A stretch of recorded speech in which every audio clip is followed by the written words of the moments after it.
Good evening and welcome to September 22nd, 2021 Planning and Zoning Commission meeting. Meeting was held at 6 p.m. in the council chambers of City Hall for clarification of the agenda. The following is the official agenda of the Planning and Zoning Commission. Discussion and commission action will be limited to those items on the agenda. Any citizen wishing to address the commission shall first be recognized by the chair and shall give his or her name and address for the record. If a citizen wishes to read documentation of any sort to the commission, he or she shall first seek permission from the chair. There is a 3-minute time limitation for presentations to the commission. Agenda item number 1 is roll call and disclosure of conflict of interest. Aislinn, will you call roll, please? Crystal Chanda. Here, and I have nothing to disclose. Rich Phillips. Here, and I have nothing to disclose. Shin-Kyu Roo. Here, and I have nothing to disclose. Robert. Nate Present. Roberts. Present, nothing to disclose. Thank you. Agenda item number 2 is approval of the minutes. The commission may wish to approve the minutes for the clarification and regular meetings from September 8th, 2021. Is there any discussion by the commission on these meeting minutes? With no discussion, I would like to entertain a motion. I'd move to approve these minutes. I would second that motion. We have a motion by Roberts and a second by Roo. Aislinn, will you call vote? Roberts. Aye. Roo. Yes. Chanda. Yes. Phillips. Yes. Motion carried. Agenda item number 3 is a public hearing initiated by the city for text amendments to Title 17 zoning regulations. During the public hearing, we ask that everybody please silence their cell phones. There is a 10-minute limit to the application presentation. There is a 3-minute limit on public testimony. Names are required for those presenting and testifying. Questions and comments should be pertinent to the application and be addressed to the commission. At this public hearing, there should be no questions, comments, or applause from the audience. Should the meeting go longer than 8 p.m., the commission may take a scheduled break at 8 for 10 minutes. Commission members must make their decision regarding the application on facts already in the record and information presented at the public hearing. Conflicts of interest, site visits, and ex parte contacts by the commission members will be acknowledged.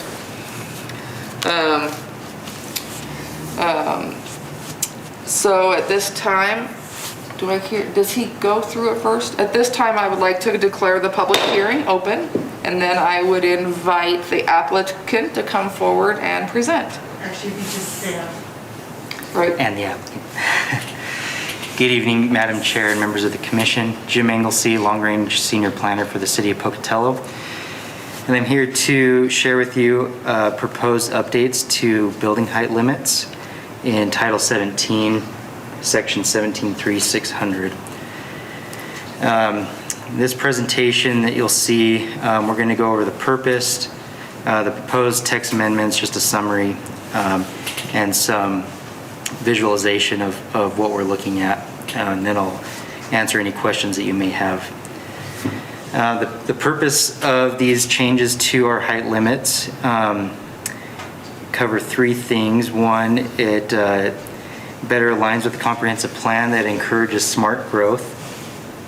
These images that you see here are called the urban rural transect, and it allows for controlled and orderly growth from a country to a town to more of an urban core. And so our height limits will help get closer to that idea.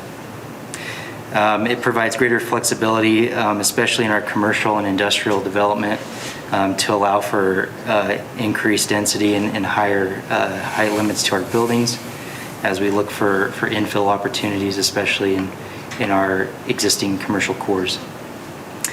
And then It will help encourage a higher level of compatibility of surrounding land uses, as you'll see in the proposed changes. So the proposed changes will include increase in the height limits in commercial and industrial zoning districts. And as you move into residential zoning districts, we have buffers to provide a smooth transition in the urban form, as you see in the urban-rural transect.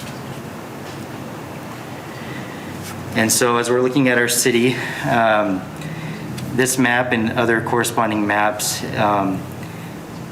in the colors you see do not represent zoning districts. So please keep that in mind. But as we get into it, what you'll see in our proposed changes is distinct areas where those height limits come into play.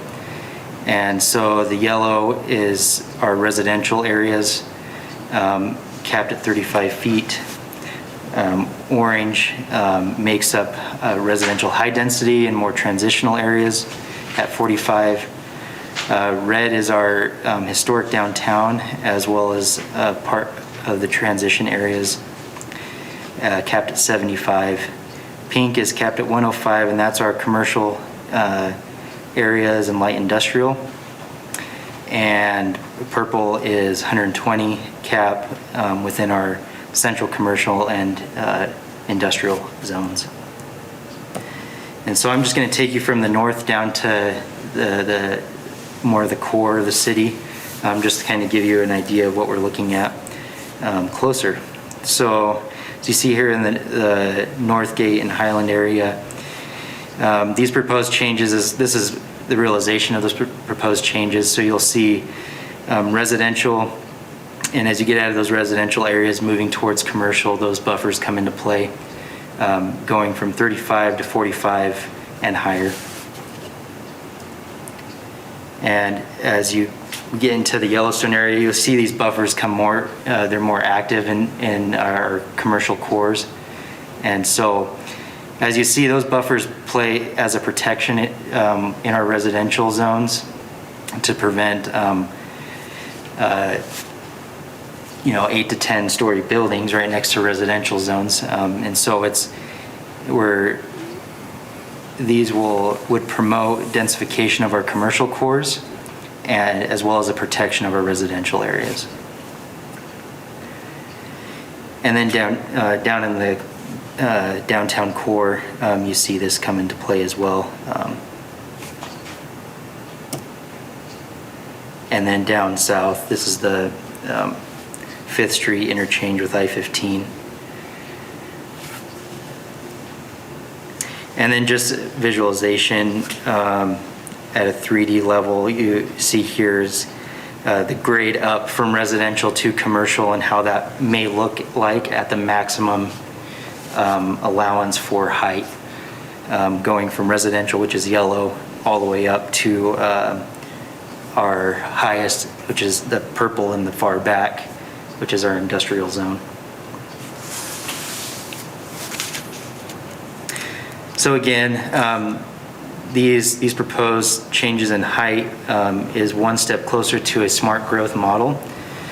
Provides greater flexibility for development, especially within our commercial and industrial areas, and ensures a greater level of compatibility in the urban form with respect to the urban-rural transect. So any questions that you all may have, I can answer at this time. Thank you for zooming in on the areas. I was having a hard time deciphering colors on that, so going in was a lot easier. Commission, do you have any questions for staff? I would like to just clarify, there was no precipitating event or request that created this change? No. This is in an effort to bring our code into compliance with the comprehensive plan. Thank you. Can you tell me why RCP is not being considered? RCP is within those, we left it at 45 because it acts as a transition zone. And so we felt it appropriate that it play as part of that buffer area between residential and commercial. And so we left it at that cap.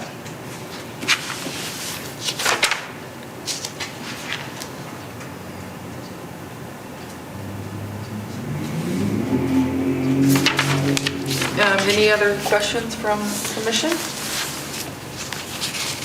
Has there been any correspondence submitted for the record? No.